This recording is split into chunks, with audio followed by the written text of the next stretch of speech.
Hello, guys, welcome to my channel. And as usual, we dive into the latest news in sports and other happenings in the world of sports. We've been quiet for a while, but we are back. And so, welcome. And I mean, with all the happenings in the AFCON here and there, yesterday was the final of the AFCON. We are here to dive deeper into some of the happenings yesterday on the field in the 60 minutes or a little bit over the 60 minutes. We had some experiences, some dramatic happenings, and we have experts here to take us through some of the things that happened on field and off the pitch. Here with me is no other than Daniel Dangana, Glove TV's best, your favorite sports analysts on Globe TV. Hello, Daniel. Welcome. Welcome to my channel. Thank you very much. Right. I hope you're doing well. Yeah, I'm doing amazing. It's been a while too. I know, right? You're looking good. Thank you. Thank you. How was your Xmas? Oh, I'm the introvert type, so I was indoors throughout. Then so one or two moves and I'm here again. We are back with business for Ghana, God, and then the entire Country. Yeah. You know, all those introverts, when they are indoors, the things they do indoors is more than those who are out there doing things. So. And I'm God fearing. So let me about to leave it now. Don't cover your face with God. I don't trust you. Oh, you have to trust me. How I carry myself, the kind of brand I'm building. I don't want to, entangle it with a lot of unnecessary stuff. So I'm always trying to keep it cool. That's very keep good. myself going and learning every day. That's nice. That's nice. That's nice. Thank you, and thank you for having time for me and my viewers. It's a pleasure too. Thank you. Yeah. So first of all, if you are to analyze this year's AFCON, what would you say? AFCON and all competitions are just about standards. So the last World Cup we hosted in Russia, 2018, the standard was good, but Qatar 2022 was at the apex. And the last AFCON we hosted in Ivory Coast, it was enormous. But then again, like I said, year in, year out, you have to always raise the bar. Sure. In terms of infrastructure, in terms of facilities, the coverage, the level of reception within the Moroccan environment. I think it was so good.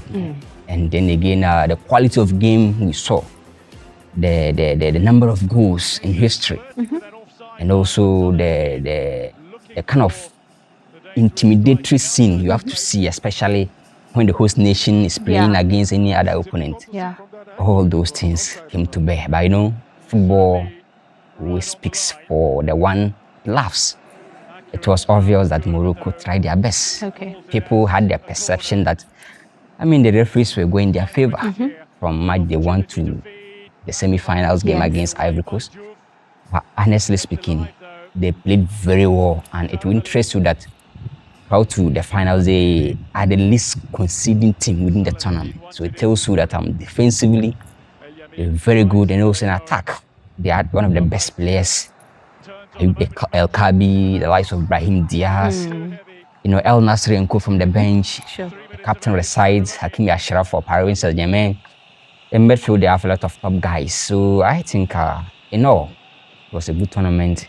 They really raised the flag of Africa. But the last game wanted to, bring some disgrace to that. But I think, it was. Hold your peace. It was a good tournament. It was a good. I'll come to the last game. But before we go to the last game, you mentioned that every year you're supposed to raise the bar in terms of the AFCON. Did this year's AFCON meet the standard you were expecting, or did it meet your expectation?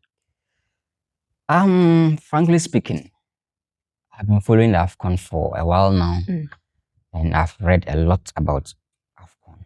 Like I said, the standard Morocco gave us. I think the next host nations, there are going to be 3 nations hosting the next one. Okay. I think Kenya, Uganda, and one other nation. So they have to invest much to be able to meet the standard because the bar is really at that level that everybody expects. And don't forget, Morocco are targeting of co-hosting the World Cup coming, I think, 2030. Okay. So they'll be hoping that alongside the likes of Spain and Portugal. So I think the reason why they really invested so much into this AFCON is to send that signal to everybody that look, when they're hosting the entire world, they have the facilities available, and they have the needful, equipment to make the whole tournament so, good. So I think for me, the standard was okay.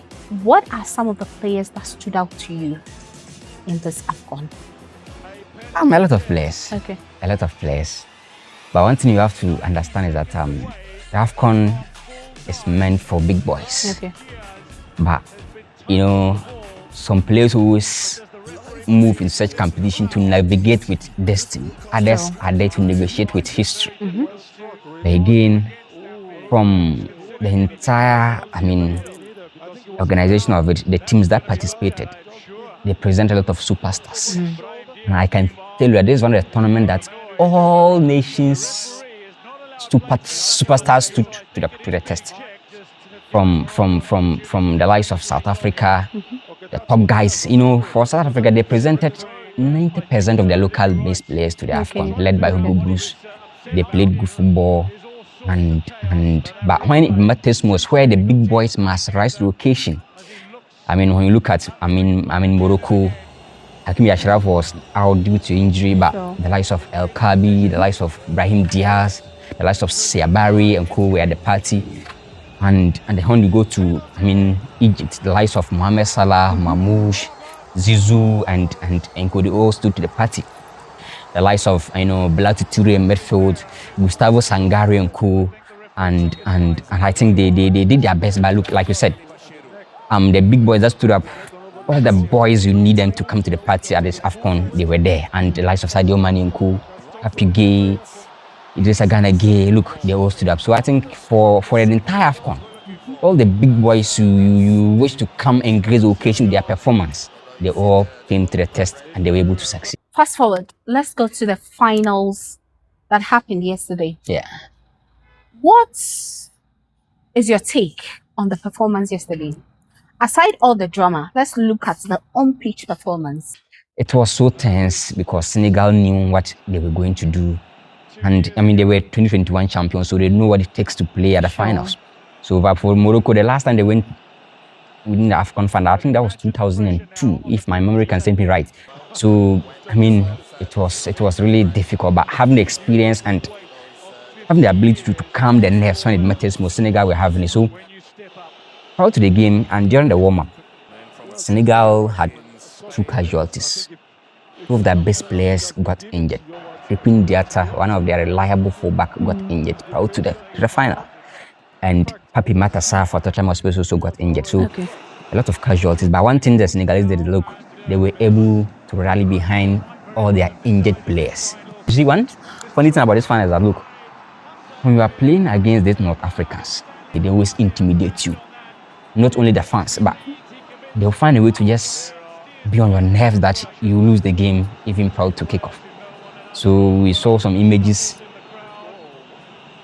of the ball boys taking the towel of the goalkeeper. And a whole lot. That was disgraceful, to be honest. But again, what matters most on the turf. They had a very good team. Defensively, they are solid. In the attack, they have key guys that do stood up when it matters most. So all of them came to the party. But look, one thing about Morocco is that they came with the intention that, look, let's use the fans as a factor.